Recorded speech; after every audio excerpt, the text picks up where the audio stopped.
মায়ের দর্শন এবং পূজার পরেই আমরা চলে গেছিলাম ভোগ প্রসাদ গ্রহণের জন্য।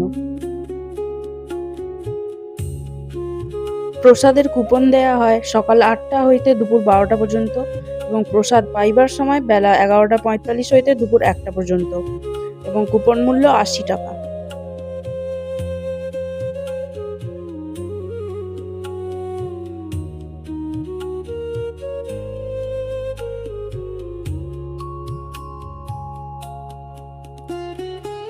মহাপ্রসাদে ছিল পোলাও, তার সাথে ভাজা, চানা পনির,